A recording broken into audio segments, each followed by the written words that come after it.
Kami bersyukur karena kebaikan Tuhan dalam hidup kami. Kami berdoa sebentar firman-Mu disampaikan buat kami. Bicaralah.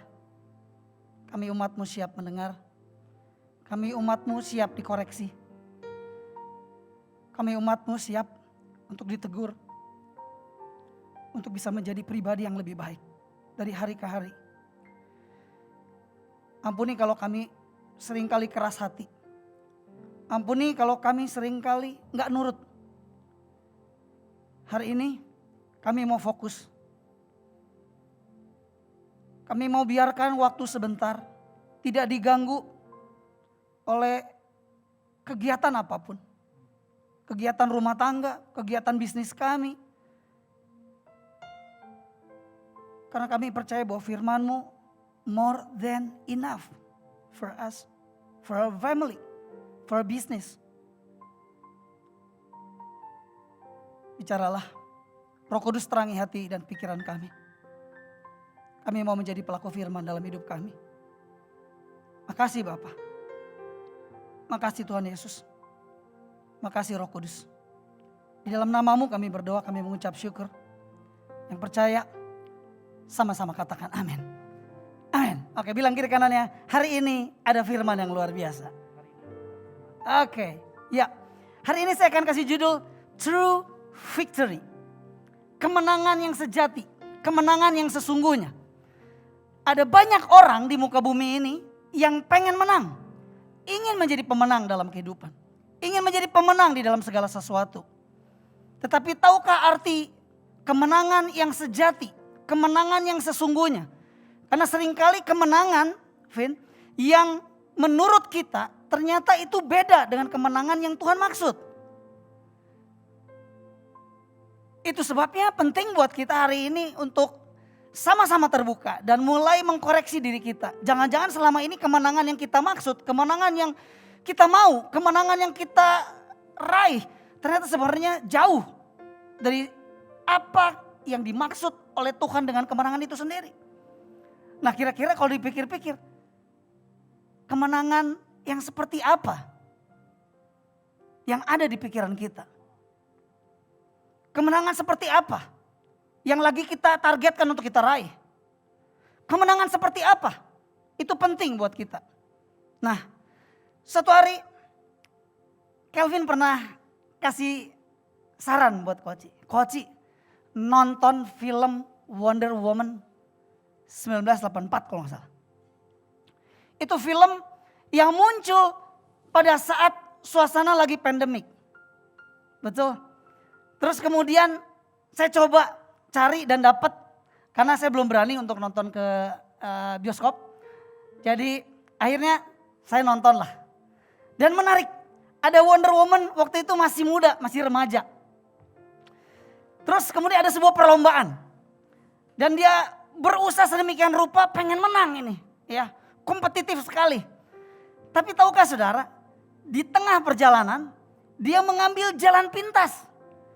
Dia mengambil sesuatu yang tidak seharusnya dengan peraturan yang ada. Karena dia pengen menang, Vin. Rasanya Kelvin juga pasti udah nonton dan melihat ada sesuatu yang baik. Bahkan Kelvin kan bilang, itu ada banyak kalimat-kalimat yang keren di situ. Dan tahukah saudara, si Wonder Woman yang muda ini akhirnya berhasil menang. Berhasil menang. Tapi ternyata ketika dia udah menang, ada satu quotes yang keren. Satu quotes dari siapa? Dari Antiop. Dia bilang gini, Vin. You cannot be the winner because you are not ready to win. Yang artinya gini. Kamu tuh gak bisa jadi pemenang. Karena apa? Karena kamu belum siap untuk menang. No true heroes born from lies. Tidak ada pemenang sejati yang dihasilkan dari sebuah kecurangan. Sementara semua orang berjalan pada alurnya, tetapi si Wonder Woman muda ini, yang remaja ini, dia pakai cara jalan pintas. Dan dibilang bahwa apa? You cannot be the winner Lu gak akan pernah bisa jadi seorang pemenang. Kalau apa? Kalau hatimu belum siap untuk menang. Jadi ternyata Vin, kemenangan itu bukan sesuatu yang kita raih. Tapi harus dimulai dari hati dulu yang siap untuk menang. Kalau hatinya gak siap untuk menang, maka dia akan melakukan segala cara untuk dia jadi menang. Gimana Vin? Kira-kira lu dapat berkat dari situ gak? So kemenangan itu adalah sikap hati ya. Dimulai dari sikap hati ya Coach. Dimulai dari sikap hati. Bahkan dikatakan tidak ada pemenang sejati yang dihasilkan dari kecurangan. Wow. Nah penting buat kita. Ada banyak orang yang apa? Yang dia berpikir tentang definisi kemenangan itu selalu dari apa? Dari banyaknya tender yang dia dapat. Banyaknya bisnis yang ketika kompetitor nggak bisa dapat, tapi kita dapat. Kita pikir kita menang. Ketika di sekolah kita punya nilai yang jauh lebih tinggi dari teman kita, berarti kita menang. Ketika kita lebih pintar dari orang lain di samping kita merasa bahwa kita menang. Ketika kita punya kekayaan lebih daripada orang di samping kita merasa bahwa diri kita menang. Ketika brand kita jauh lebih dikenal daripada brand yang lain, kita merasa bahwa kita menang. Dalam konflik, siapa yang terakhir bicara itulah pemenangnya. Padahal belum tentu. Bukankah demikian? Seringkali kita ada konsep di kepala kita. Seperti apa kemenangan? Biasanya seperti itu. Dan ada banyak orang Vin. Yang apa? Yang dia punya passion. Punya gairah. Punya spirit yang gue gak mau kalah, gue harus menang. Dia menang di sekolahnya, dia menang di bisnisnya. Dia menang di dalam pertandingannya. Tapi dia kalah di dalam kehidupan. Coba cek, ada begitu banyak artis. Ada begitu banyak atlet. Ada begitu banyak orang-orang yang sukses di bisnisnya. Tapi kalah di dalam kehidupannya.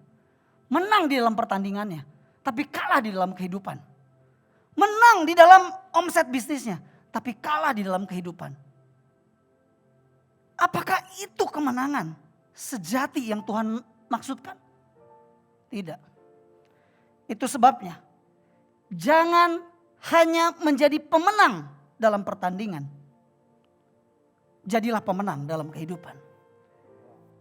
Sama-sama kita katakan jangan hanya menjadi pemenang pertandingan. Jadilah pemenang dalam kehidupan. 2, 3. Jangan hanya menjadi pemenang pertandingan. Jadilah pemenang dalam kehidupan. Anehnya handphone di-upgrade. Mobil di-upgrade. Fashion di-upgrade. Segala sesuatu dalam hidup kita di-upgrade. Tapi konsep kemenangan gak pernah di-upgrade. Dari dulu selalu begitu. Kalau gua besok bisa makan siapa, itulah gue yang menang. Tapi kita gak pernah punya konsep kemenangan seperti yang apa Tuhan katakan. Tidak salah, bukan berarti ya udah Vin kalau gitu kita kere aja. Ya udah Vin kalau gitu kalau kita lagi bertanding udah nyerah aja di awal. Ya udah kalau gitu di sekolah jadi orang goblok aja. Enggak, kita harus jadi orang pintar. Tapi kita harus upgrade, bukan cuman itu. Saudara boleh jadi orang pintar, tapi juga pintar dalam kehidupan dong. Saudara boleh menang di dalam berdebat. Saudara boleh menang di dalam aset saudara lebih besar daripada aset orang lain. Tapi juga saudara harus juga lebih besar punya hati untuk bisa menang di dalam kehidupan.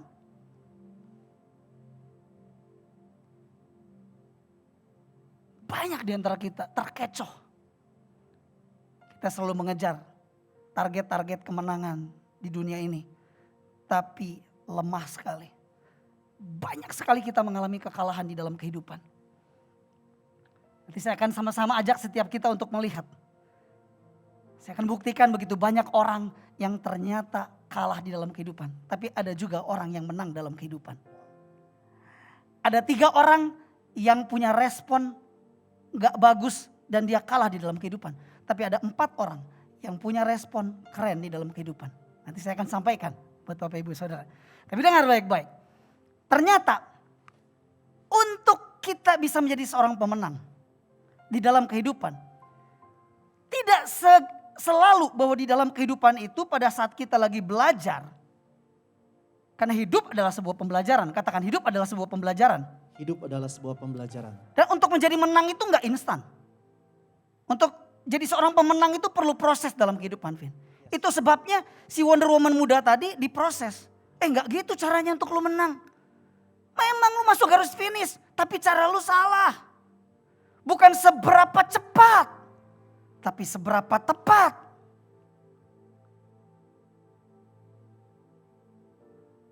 Bagaimana caranya untuk jadi pemenang? Itu jauh lebih penting karena itu bicara tentang proses. Dan hidup adalah tempat pembelajaran. Bukan cuma sekolah. Bukan cuma sosial media. Dimana kita hari-hari ini banyak sekali kita bisa lihat di Instagram, di YouTube, dimanapun kita bisa. Itu jadi tempat pembelajaran supaya knowledge kita nambah. Di sekolah juga sama. Betul gak? Tapi ternyata bukan cuma itu untuk jadi tempat pembelajaran. Hidup adalah tempat pembelajaran. Katakan hidup adalah tempat pembelajaran. Hidup adalah tempat pembelajaran. Apa bedanya sekolah dengan kehidupan? Bedanya gini, Vin. Kalau sekolah, kita tuh dikasih teori dulu. Kita tuh dikasih konsepnya dulu. Kita tuh diajar dulu. Baru kita ngerti. Dulu saya masih ingat waktu kuliah. Dikasih tahu ini debit, ini kredit. Sejujurnya saya salah masuk jurusan. Benar. Akhirnya saya jadi lebih lama. Istri saya udah selesai 4,5 tahun saya ngambil master. Jadi harus sampai 8 tahun Ben. Salah masuk jurusan. Jadi gak masuk-masuk. Saya tuh tipe orang yang kalau belajar harus langsung praktek. Contohnya. Nih coba kalau di komputer pencet enter tuh langsung berubah kan. Oh ya klik, oh iya ya. Nah saya senang yang gitu. Salah ini debit kredit ini utang masuk ke sini. Aduh laporan keuangan mumet. Benar-benar mumet. Saya diajarin tapi saya nggak ngerti. Berapa banyak di antara kita cuma tahu bahwa itu debit kredit. Tapi kita baru betul-betul merasakan bahwa iya benar pada saat kita bekerja. Dan kita harus mencatat dengan baik. Laporan keuangan dari perusahaan. Dan ketika kita salah, oh gini toh ya impactnya kalau salah tuh. Jadi dikasih tahu dulu teorinya baru dia ngerti kemudian. Betul nggak? Dan di sekolah itu diajar untuk apa? Supaya semakin lama semakin tahu. Tapi kehidupan semakin lama bukan semakin tahu. Semakin lama semakin ngerti. Pipit sama Ari bertengkar hebat dalam kehidupan. Itu bukan semakin lama semakin tahu, Pit. Semakin lama semakin ngerti. Oh gini tabiat istri gua. Oh gini cara merilis stresnya istri gua. Oh jadi semakin ngerti bukan cuma sekedar tahu. Tahu sama ngerti itu beda. Itu sebabnya beda. It's different knowledge and understanding. It's different. Tapi di sekolah seringkali anak kita cuma diajarkan supaya tahu dan tahu. Tapi enggak ngerti-ngerti. Bukankah wanita dan pria kalau konflik? Pria sering berkata begini. Iyalah gue udah tahu. Tapi yang dijawab oleh wanita apa? Iya, tapi lo ngerti enggak sih? Bener? Bukan masalah tahu. Karena tahu tuh seringkali cuma sampai di sini di knowledge. Tapi mengerti itu perlu hati yang bisa mengerti gitu loh. Aku bisa rasakan apa yang kamu rasakan. Enggak semua orang bisa seperti itu. Itu sebabnya seringkali diajarkan untuk bukan cuma kecerdasan pikiran tapi juga punya kecerdasan hati. Apalagi di sekolah. Sekolah itu diberi pengertian dulu tadi saya sudah sampaikan. Baru kemudian apa? Mengalami. Tapi kalau dalam kehidupan kita terus mengalami dulu. Oh Den, kita harus mengalami dulu seringkali. Baru ngerti Den. Seperti yang lu pernah bilang, gila salah dua. Gue tuh dulu ya kejebak. Kejebak kenapa? Gue tuh mau online apa offline. Gue tuh dua-duanya pengen digedein. Ternyata salah, Ngalamin dulu kan. Begitu udah rugi, salah gua. Betul. Jadi no wonder kita dalam kehidupan. Kita tuh harus mengalami dulu, gak usah komplain. Karena namanya itulah kehidupan. Kehidupan tuh ngalami dulu, Vin. Baru ngerti. Penting buat kita. Untuk menjadikan bukan cuma sekolah untuk jadi tempat pembelajaran. Tapi kehidupan jadi tempat pembelajaran. Kemarin di grup Presiden Worship atau di grup apa itu?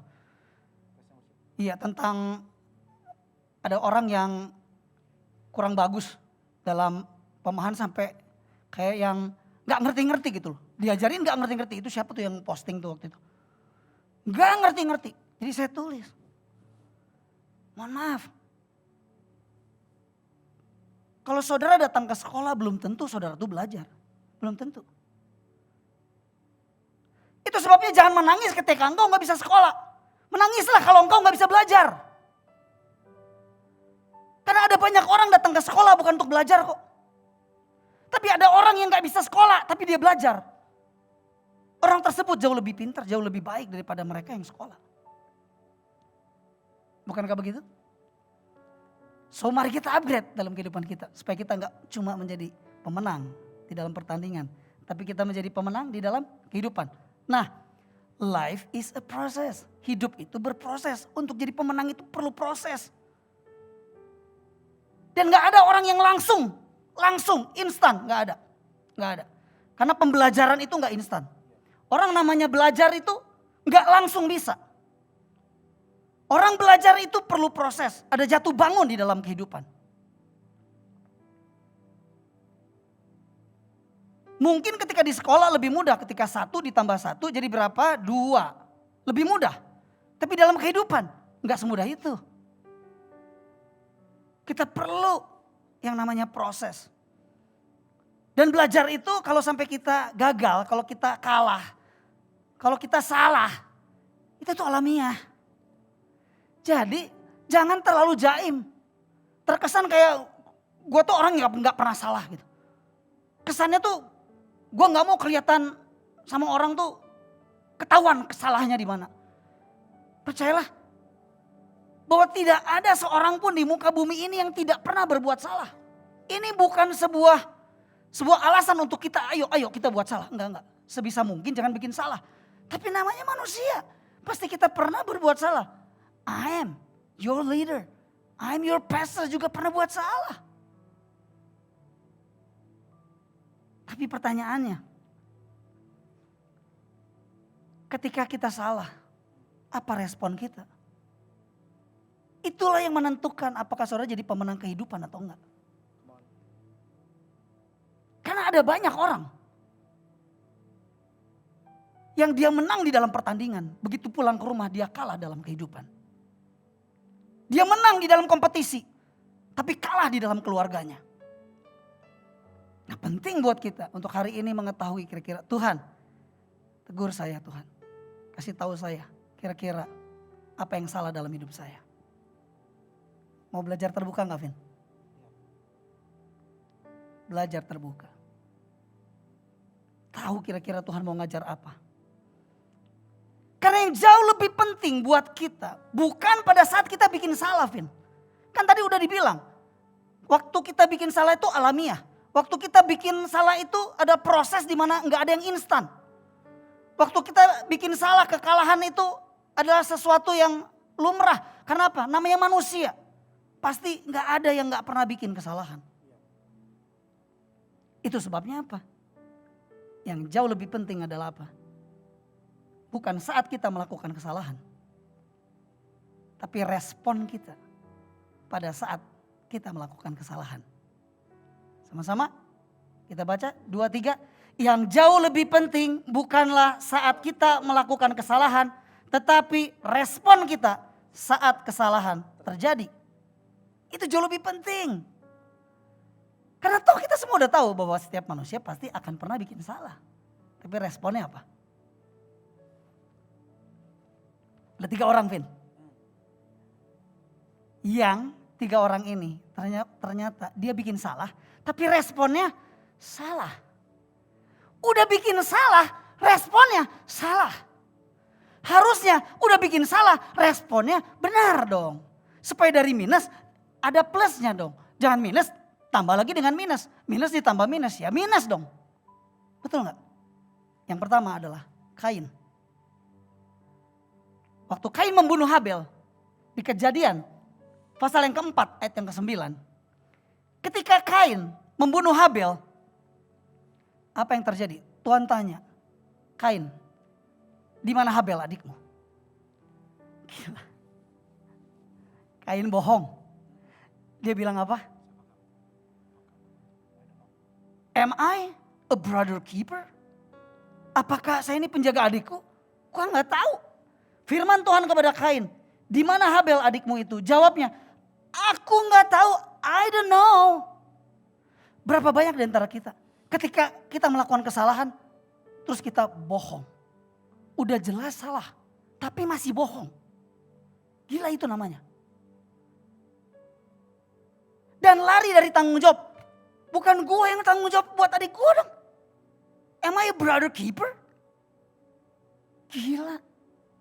Ini respon pertama, bohong. Yang kedua, Adam. Waktu ditanya, Adam, apa yang kau makan? Dia bilang apa? Perempuan. Jawab aja, Adam, apa yang kamu makan? Aduh Tuhan, hilaf. Tapi kan gak ada ya. Lalu Adam berkata, maaf Tuhan, aku hilaf. Gak ada.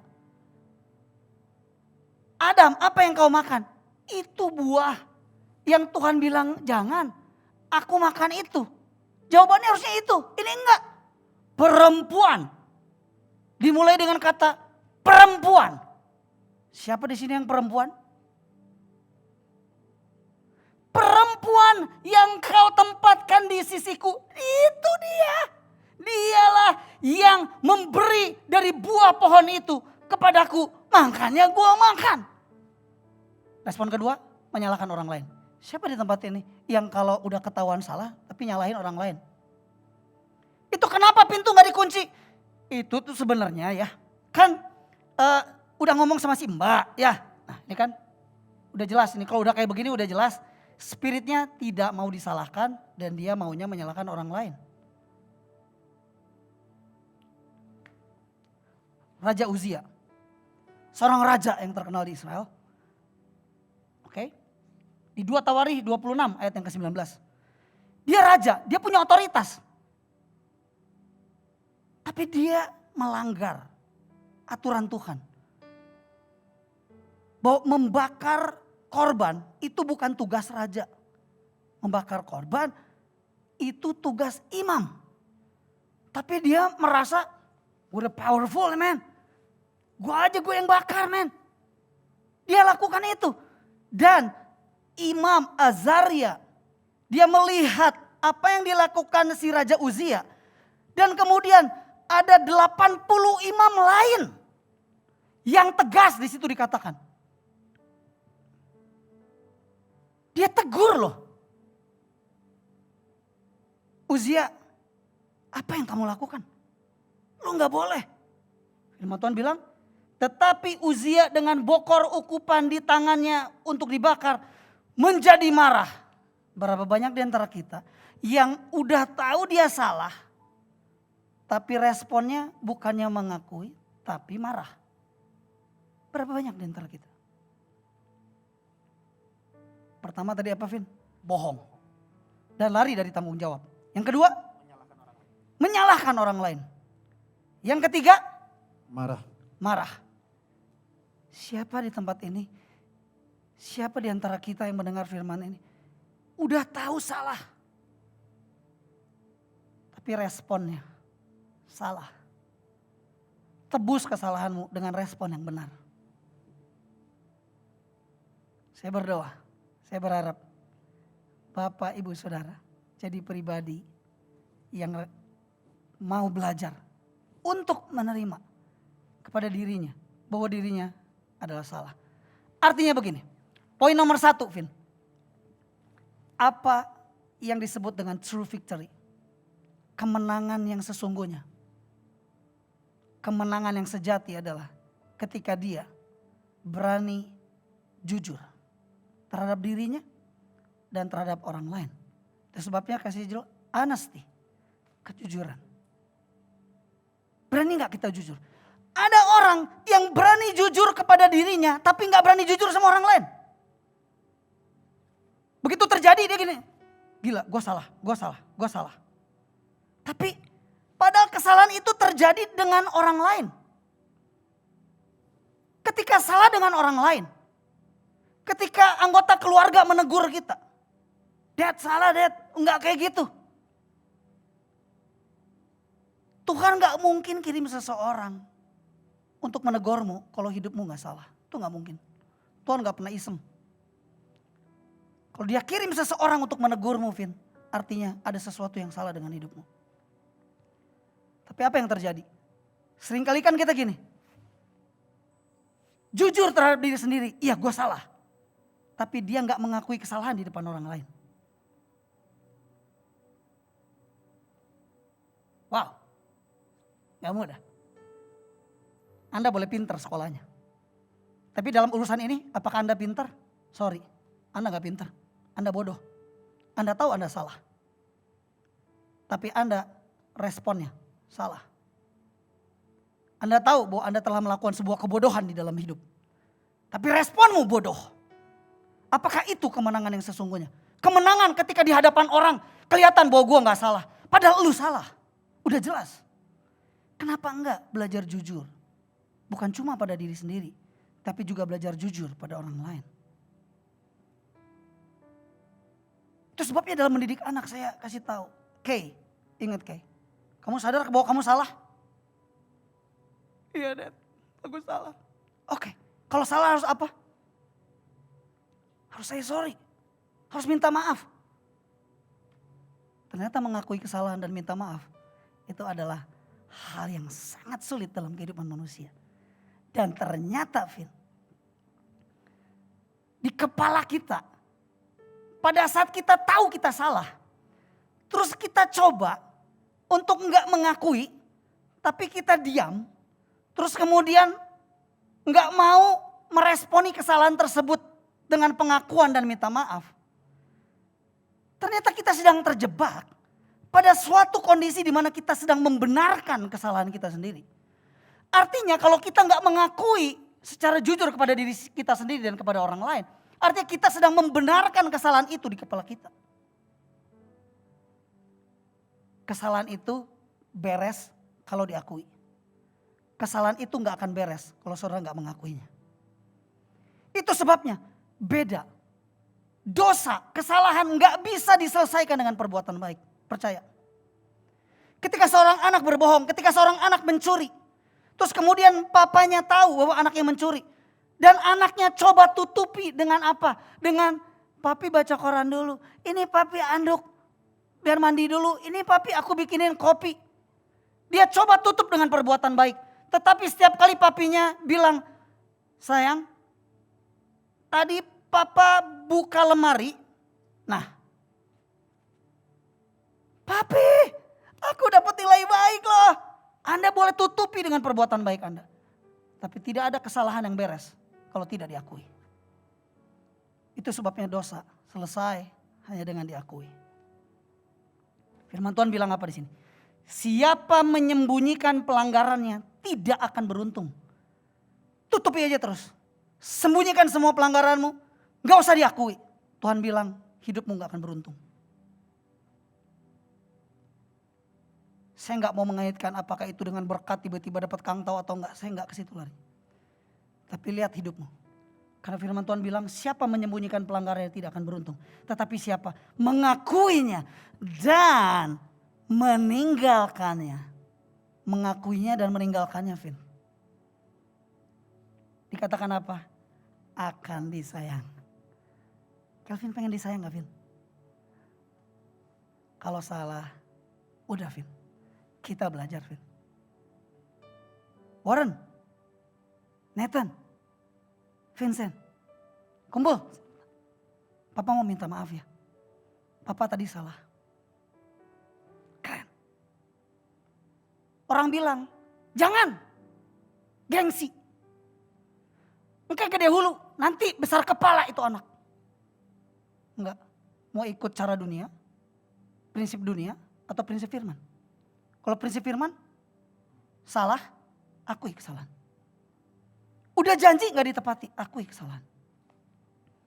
Karena pada saat kita mengakui, kita akan jauh lebih disayang.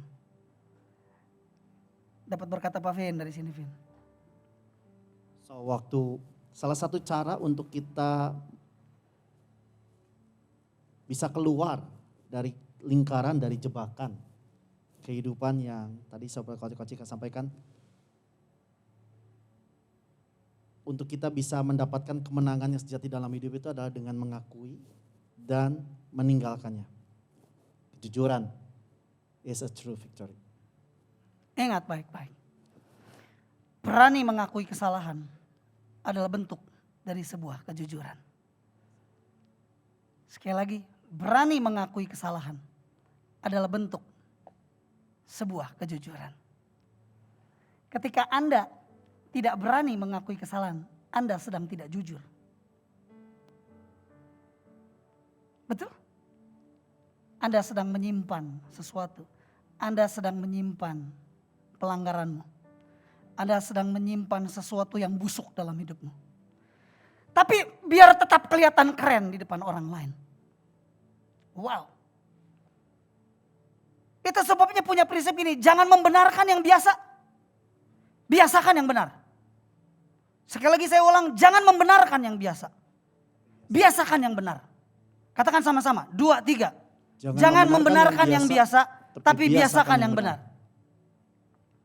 Karena seringkali sesuatu yang udah biasa dilakukan, disembunyiin, gak pernah diakui, udah jadi biasa dalam kehidupan. Dan tanpa sadar kita membenarkan itu. Padahal tidak seharusnya gitu. Harusnya apa? Biasakan yang benar. Apa yang benar? Lihat, ada di firman Tuhan. Firman Tuhan menegur. Dikatakan apa? Di Imamat, pasal yang ke-18 ayat yang ke-3 sampai yang ke-5.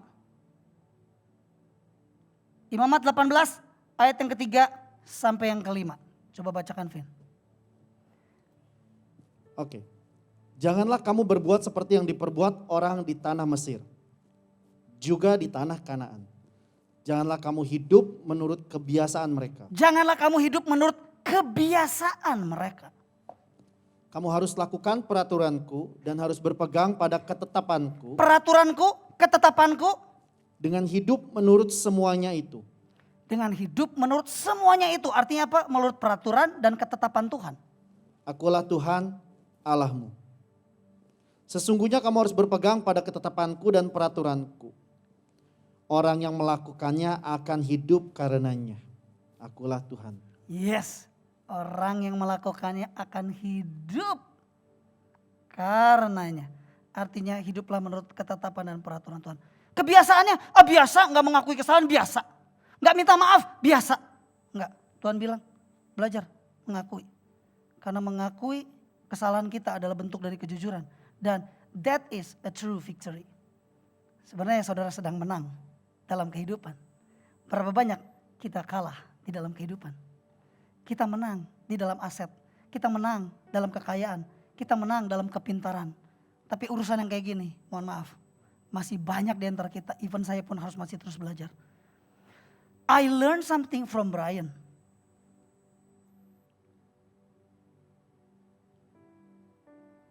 Saya mengajarkan dia untuk belajar kalau salah minta maaf. Setelah sekian lama, Vin, saya konsisten. Kamu tahu gak salahnya apa? Kalau tahu salahnya, kamu harus apa? Saya sorry, Dad. Oke? Sorry, Dad. Dari kecil. Keke juga sama. I learn something. Kenapa? Karena dia adalah orang yang, oh itu salah Brian, Dad. Dan gila. Itu gak mudah. Sorry, Dad, aku salah. Gak mudah itu. I learn something.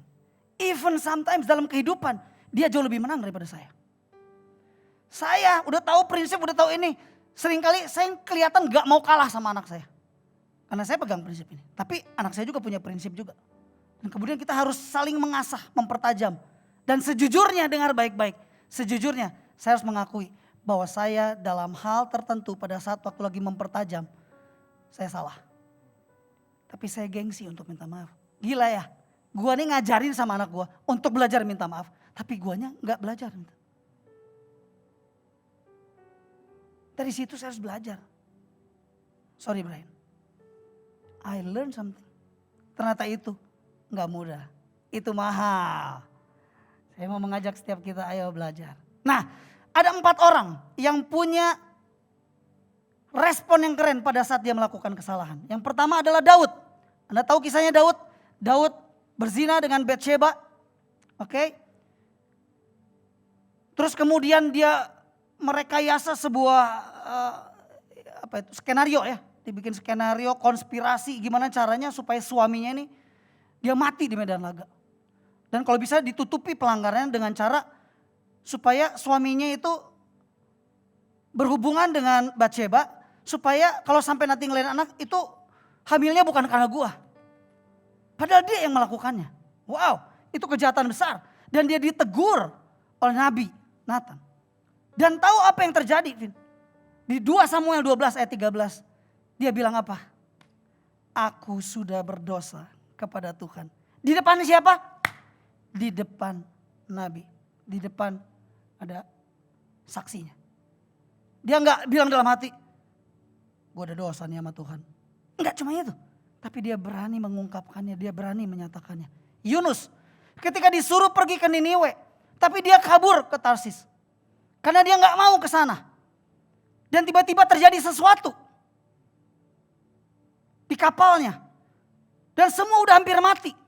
Kemudian dibuang undi lah. Dan akhirnya ketahuan ketika diundi. Kok bisa itu ya buang undi terus tiba-tiba dapetnya si Yunus. Itu gila banget itu. Kok bisa? Dari sekian banyak orang di kapal. Masa sih? Kok bisa gitu loh Yunus? Itu luar biasa itu. Dan akhirnya apa? Keren. Yunus punya respon yang keren. Sekali lagi Yunus punya respon yang keren. Dia bilang apa? Sebab aku tahu bahwa karena akulah badai besar ini menyerang kamu. Mengakui karena gua salah. Harusnya gua tuh ke Niniwe. Tapi gua kabur ke Tarsis. Karena udah cemplungin aja gua. Keren gak? Keren. Dia mengakui kesalahannya. Yang ketiga, kisah tentang anak yang hilang. Kisah tentang anak yang hilang. Dia pergi bawa warisan bapaknya. Bapaknya belum selesai di muka bumi ini. Sudah diambil warisannya terus kemudian foya-foya.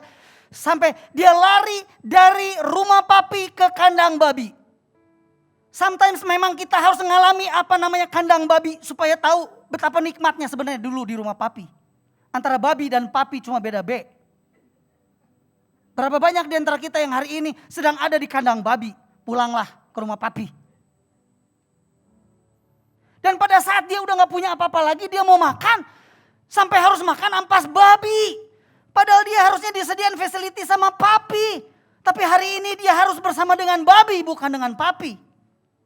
Sometimes kita jadi ayah rohani harus sering kali juga, ya udahlah legowo. Kalau anak tuh bandel ya, memang harus merasakan kandang babi. Pengennya tuh jangan ke kandang babi. Tapi ini anak maunya ke kandang babi.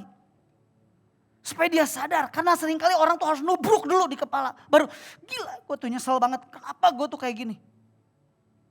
Dan kerennya apa? Dia keren. Dia bilang begini, Bapak, aku telah berdosa terhadap engkau, terhadap sorga dan Bapak. Aku gak layak. Ini lebih keren. Karena dia mengaku. Bukan langsung ngomong kepada bapaknya. Tidak ada siapa-siapa. Tapi dia berani mengakuinya. Dan dia mengakuinya di hadapan Bapa di sorga.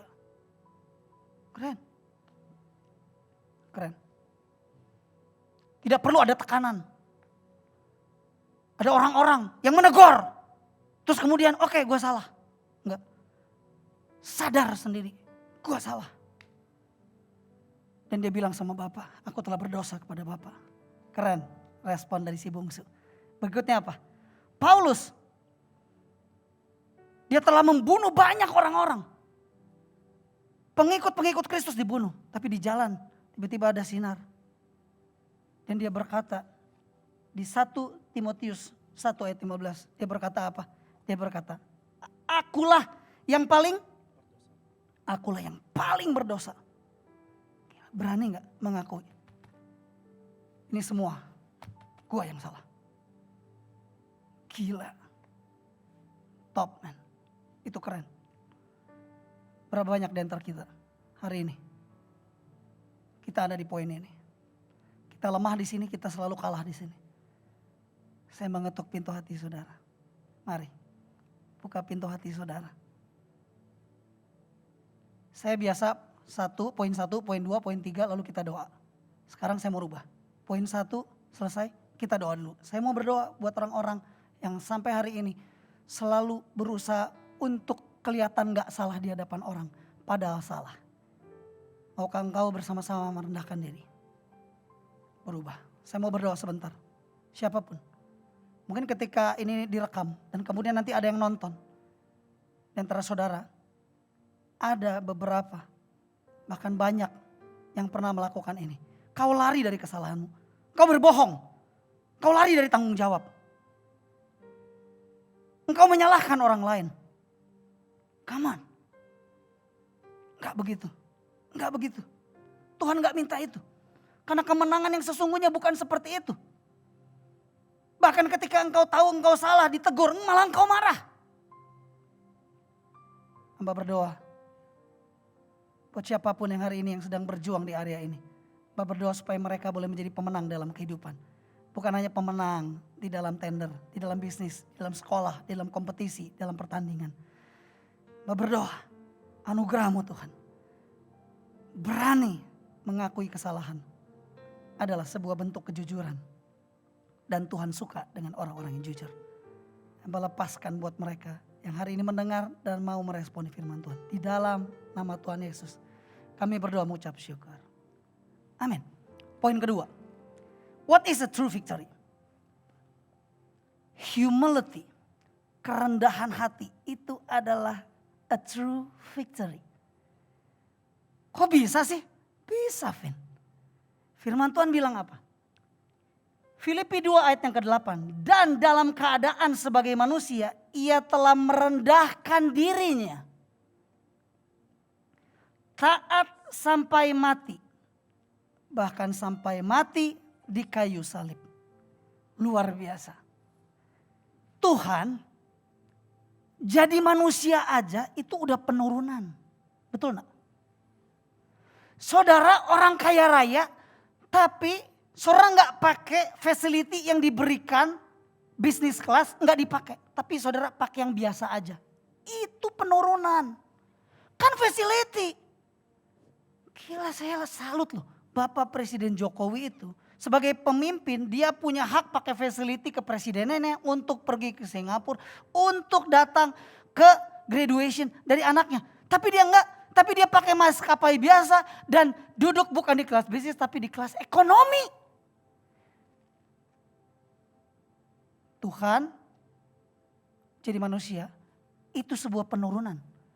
Dan jadi manusia mati di kayu salib itu penghinaan. Karena kayu salib itu bukan kehormatan. Kayu salib itu penghinaan. Hanya orang jahat yang matinya di salib. Tapi Yesus mau melakukannya untuk tebus dosa saudara. Wow, itu sebuah kerendahan hati. Betul. Akibatnya apa? Keren. Tuhan menganugerahkan kepada dia. Siapa yang bilang bahwa Yesus tidak rendah hati? Yesus orang yang rendah hati sampai dia basuh kaki muridnya. Betul, Fit? Luar biasa. Tinggi hati mendahului kehancuran. Lihat. Tinggi hati versus rendah hati. Saudara mau jadi orang yang tinggi hati atau jadi orang yang rendah hati? Karena tinggi hati mendahului kehancuran, tetapi kerendahan hati mendahului kehormatan. Katakan sama-sama, tinggi hati mendahului kehancuran, tetapi kerendahan hati mendahului kehormatan. Udah jelas kehancuran ya kekalahan, tapi kehormatan adalah kemenangan. So kemenangan sejati pada saat kita rendah hati. Betul? Ada sesuatu yang keren, kisah tentang seorang Daniel. Keren. Dia mampu menerjemahkan mimpi. Dan anaknya Nebukadnezar, yaitu Belshazzar. Dia punya mimpi, nggak ada satu orang pun yang bisa menerjemahkan. Dan dia menerjemahkan. Dia bilang gini, Daniel 5 ayat 18 sampai 20. Ya Tuanku Raja, Allah yang maha tinggi telah memberikan kekuasaan sebagai Raja, kebesaran, kemuliaan dan keluhuran kepada Nebukadnezar, ayah Tuanku. Udah dikasih tuh.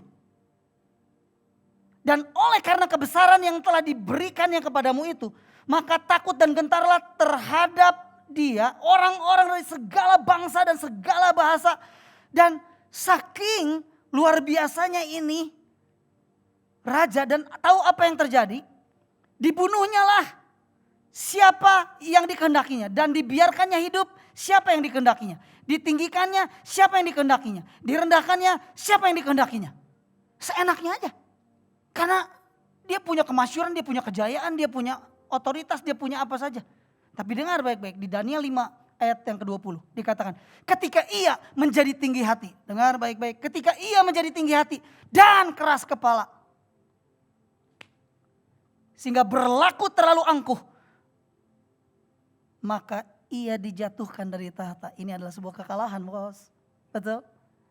Hati-hati, jangan sombong. Jangan tinggi hati. Belajar dari orang yang rendah hati. Kerajaannya dan kemuliaannya diambil daripadanya. Jangan sampai ada sesuatu yang diambil dari kita karena Tuhan tahu lu sombong. Tinggi hati. Saya ingat. Saya pikir ini sesinya dari Kokris. Oke, saya ingat. Saya beli sebuah buku dari biografi seorang yang bernama Valentino Rossi. Saya suka gaya balapnya. Saya suka sekali dengan Valentino Rossi walaupun sekarang sudah semakin tua.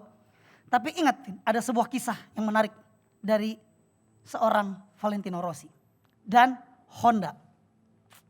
Ini adalah bicara tentang sebuah arogansi, tentang tinggi hati.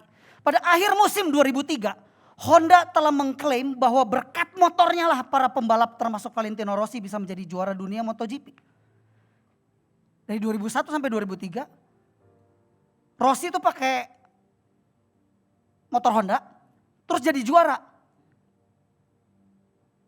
Honda bilang gini, Vin, sorry, itu bukan karena lu jago, bukan. Itu karena motor gua. Dan lihat pembalap-pembalap yang lain juara, itu bukan karena pembalapnya, itu karena motornya. Gila, ini Honda nih arogan banget waktu itu. Rossi akhirnya keluar. Tahun 2004 sampai 2010, Rossi tidak bersama dengan Honda. Dia pergi bersama dengan Yamaha. Dan Valentino Rossi merasakan 46 kali kemenangan dan 4 kali merebut gelar juara dunia.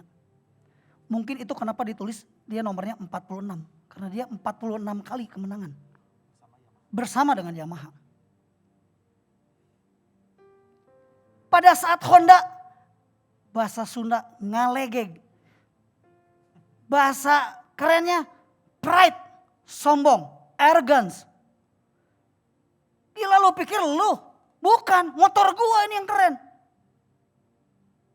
Rossi keluar dan Honda gak juara. Dari 2004 sampai 2010, 6 tahun. Honda gak berhasil jadi juara. Terlalu arogan.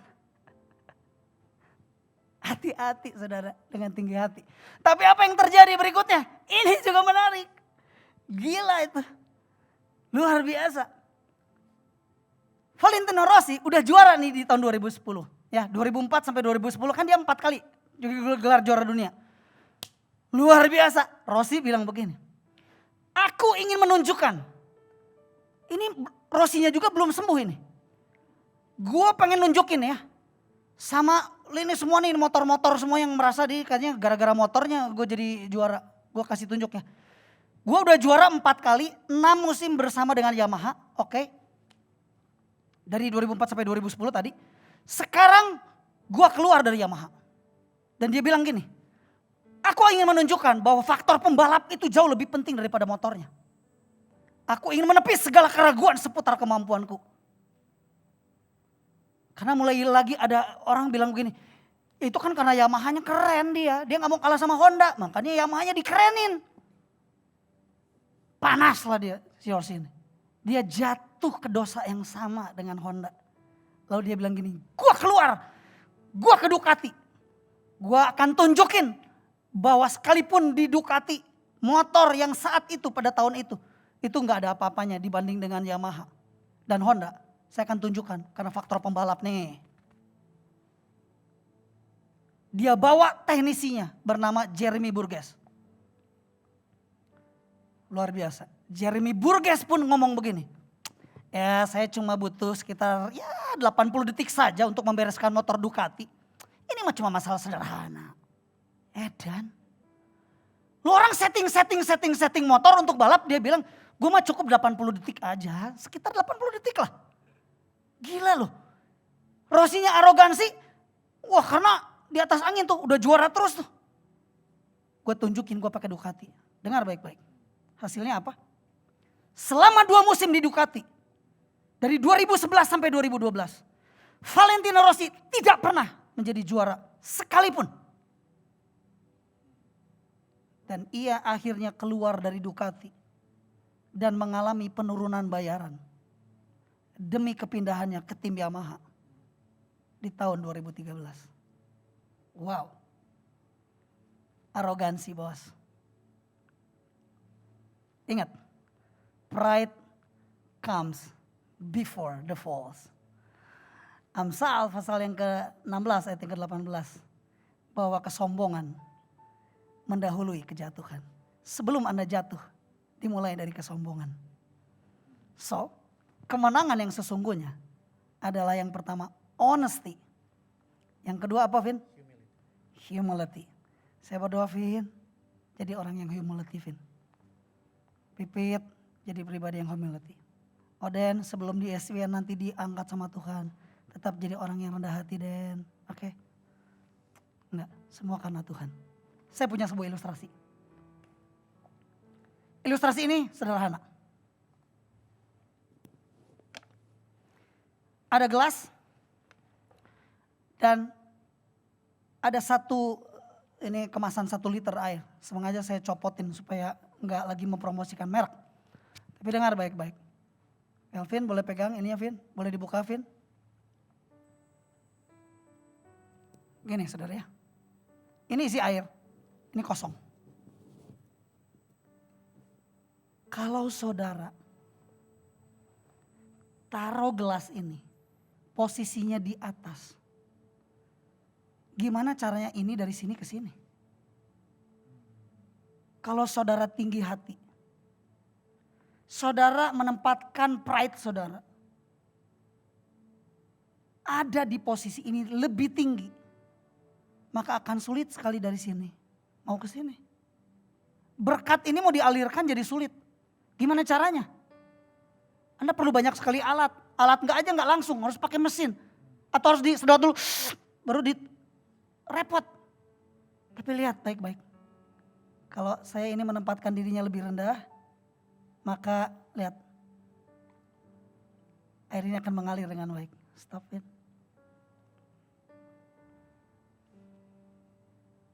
Air selalu mengalir dari tempat yang tinggi ke tempat yang rendah. Kita pernah habis goes. Datang ke rumah Kelvin. Panas. Lalu tiba-tiba Kelvin siram tanaman pakai air. Saya pikir ngapain siang-siang nyiram tanaman. Ngapain Vin? Biar dingin. Biar dingin. Dingin gimana maksudnya? Karena gini. Karena udara pun, gimana Vin? Tolong jelaskan. Dari sumbernya nih. Ini pengetahuan bos. Saudara boleh coba di rumah ya. Nah boleh Vin, kasih tahu Vin. Jadi kalau lagi suasana panas sekali, waktu kita keluarkan air, maka saudara perhatikan angin itu datang. Dan itu yang kita alami. Karena apa? Udara itu bergerak. Oke? Waktu kita mengeluarkan sesuatu yang dingin, maka akan ada perbedaan tekanan. Udara itu bergerak sesuai tekanan. Betul? Kurang lebih seperti itu ya. Saya berharap kita mengerti ya. Karena kita mengerti, kalau saudara mau lebih tahu, coba saudara googling saja ya. Oke. Cobain. Jadi sekali lagi, ilustrasi ini saya harap saudara bisa mengerti. Jangan sekali-kali ini lebih tinggi. Tapi rendahkan dirimu. Karena berkat akan mengalir kepada orang yang rendah hati. Enggak cuman secara spiritual saudara bagus. Tapi bicara tentang etik juga sama. Kalau saudara makin rendah hati, saudara enggak menyombongkan diri, maka apa yang terjadi? Aneh. Orang sayang sama saudara dan dia mau kasih berkatnya buat saudara. Tapi kalau saudara sombong, sorry to say, gak ada orang yang mau sama saudara. Betul gak? Gak ada orang yang mau lah. Gak ada orang yang mau memberkati saudara. Kenapa? Karena saudara tinggi. Sulit mau ngasih berkatnya, sulit. Sekarang yang terakhir. Ketaatan. Obedience is true victory. Kenapa saya bilang obedience is true victory? Karena begini. Firman Tuhan bilang, dan dalam keadaan sebagai manusia, ia telah merendahkan dirinya dan taat sampai mati. Taat pada kehendak Bapaknya. Bahkan sampai mati di kayu salib. Yang percaya katakan amin. Apa versi kekalahan dan kemenangan menurut saudara? Karena menurut iblis dan menurut manusia, Yesus mati di kayu salib, itu kekalahan. Puas loh, kalah, lo mati, betul? Versi iblis, jagoan lo mati, puas lo. Manusia merasakan kesedihan yang bersama dengan Yesus, jagoan kita mati, gila kita bagaimana nih? Buat manusia, ketaatan itu adalah kekalahan, kematian adalah kekalahan. Tapi buat Bapa di sorga, ketaatan Yesus sampai mati di kayu salib adalah kemenangan. Dari sudut mana saudara memandang? Itu sebabnya belum tentu Vin. Ketika bisnismu going down, artinya kekalahan sedang terjadi dalam hidupmu. Ketika di SPN gak punya omset yang bagus dan telah ditipu orang dan kemudian saudara akan merasa bahwa ini adalah sebuah kekalahan, belum tentu. Tapi ketika engkau punya respon yang benar pada saat sesuatu terjadi dalam bisnismu, dalam rumah tanggamu, dalam kehidupanmu. Dengar baik-baik, ketika responmu benar, justru menurut Bapak, lo keren, lo menang. Menurut versi siapa? Kemenangan versi siapa, Vin? Kenapa ketika Yesus taat sampai mati di kayu salib disebut sebagai kemenangan? Karena jelas firman-Nya bilang, Filipi 2 ayat yang ke-9, bahwa itulah sebabnya Allah sangat meninggikan dia dan mengaruniakan kepadanya nama di atas segala nama. Name above all names. Right? Gak mungkin dikasih nama di atas segala nama. Gak mungkin ditinggikan oleh Tuhan kalau Yesus gak taat. Tapi karena ketaatannya, lo menang. Dia bergumul. Kalau boleh, lalukan cawan ini. Seringkali dalam hidup, dengar baik-baik, lihat saya sebentar. Saudara yang mendengar rekaman ini pun sama-sama dengar. Berapa sering kita berdoa kepada Tuhan, kalau boleh lalukan cawan ini. Tapi Tuhan bilang gini, no, lakukan. Bukan lalukan, lakukan. It's not your will, but my will, the Lord say. Ketaatan adalah kemenangan. Jangan saudara pikir ketika saudara tidak taat, saudara lebih senang melakukan apa yang menjadi keinginanmu. Berarti saudara menang? Belum tentu. Kalau Tuhan bilang, Liani, datangi suamimu. Saya sorry. Taat gak? Ketika lu gak taat, tapi lu kalah sebenarnya. Kau menang di depan image orang. Tapi di hadapan Tuhan, lo kalah sayang. Itu sebabnya jangan jadi pemenang dalam pertandingan. Tapi jadi pemenang dalam kehidupan. Suaramu bagus. Tapi pertanyaannya, suara hatimu bagus gak? Karena buat Tuhan yang jauh lebih penting bukan cuma suaramu yang bagus. Tapi suara hatimu. Suaramu bisa hilang. Saya pernah bilang sama Adon, Kak ini suaranya aku udah gak bisa. Suaramu bisa hilang tapi suara hatimu tetap bisa dikumandangkan. Saya percaya Liani akan terus di-upgrade untuk menjadi seseorang yang bukan cuma suaranya aja yang bagus. Tapi suara hatinya keren, kau jadi pemenang dalam kehidupan. Sedikit lagi saya selesai. Ingat, runtuhnya tembok Yeriko. Ini juga bicara tentang ketaatan. Di Yosua 6 ayat yang ketiga sampai kelima. Perintah Tuhan kepada Yosua buat para imam, para prajurit dan bangsanya. Untuk meruntuhkan tembok Yeriko, apa yang terjadi? Prajurit disuruh mengelilingi kota 1 kali 6 hari. Selama 6 hari sekali keliling. Kedua, 7 imam bawa 7 sangkakala tanduk domba dan di depan tabut harus sambil meniup sangkakala. Syaratnya berikutnya lagi. Pada hari ke-7 kelilingi 7 kali. Berarti bangsa Israel harus mengelilingi tembok Yeriko berapa kali? 13 kali. Karena selama 6 hari sekali 6 hari. Hari terakhir pada hari ke-7 putar 7 kali. Berarti 13 kali. Tapi ini gak mudah.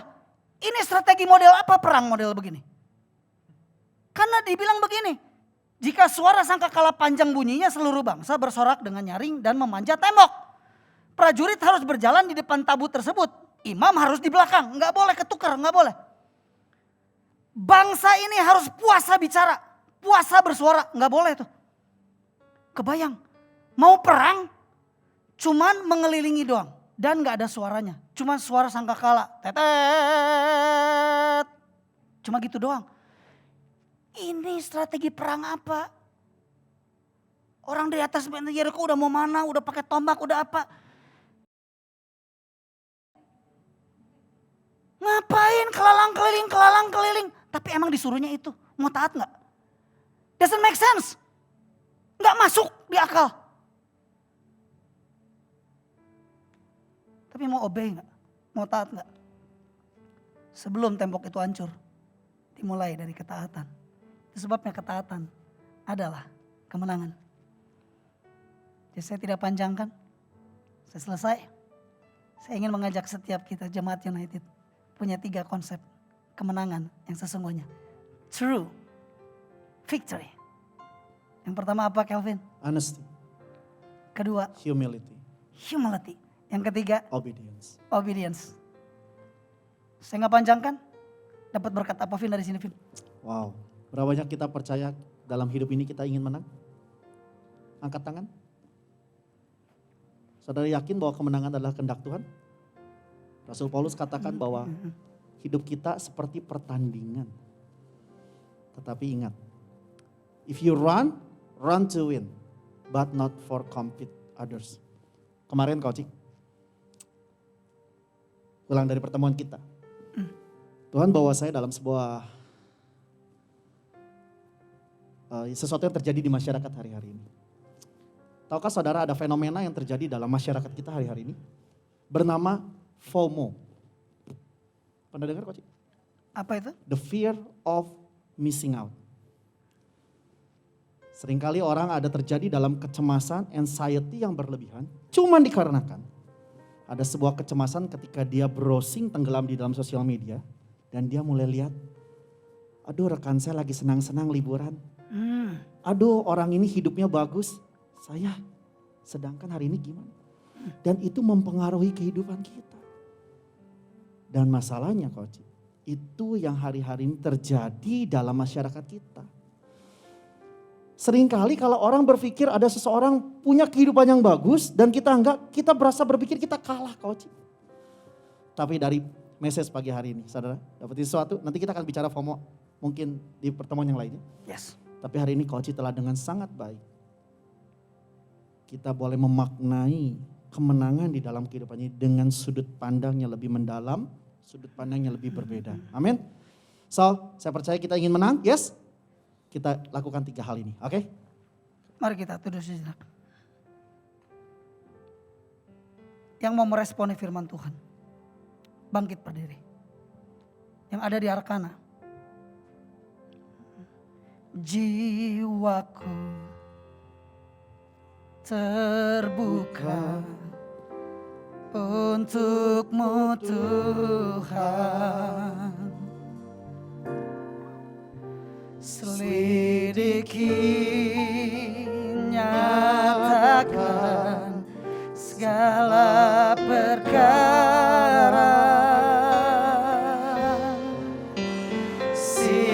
singkapkan semua yang terselubung, supaya ku layak di hadapan-Mu, Tuhan.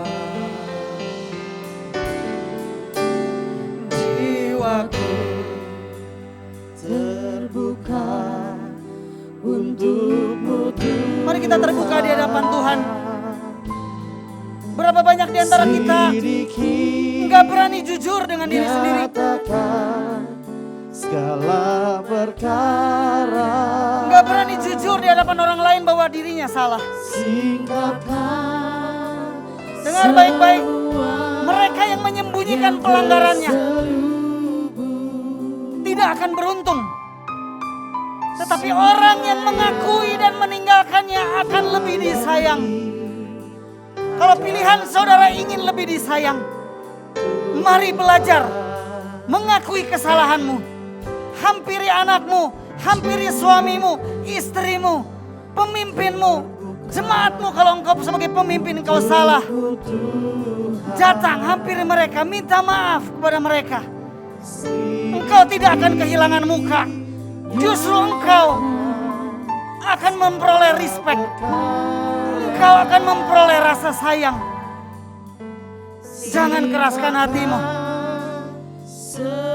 Kalau saudara seringkali sombong, engkau tinggi hati, belajar merendahkan diri. Karena tidak mungkin air mengalir ke tempat yang tinggi. Air mengalir ke tempat yang lebih rendah. Mari sama-sama belajar jadi pribadi yang jujur, belajar menjadi pribadi yang rendah hati, belajar menjadi pribadi yang taat di hadapan Tuhan. Untuk-Mu, Tuhan, sedikit nyatakan segala perkara, singkapkan semua yang terselubung, supaya ku layak di hadapan-Mu, Tuhan. Jiwaku terbuka untuk-Mu, Tuhan. Mari selidiki Tuhan. Nyatakan segala perkara, singkapkan semua yang terselubung, supaya ku layak di hadapan-Mu, Tuhan.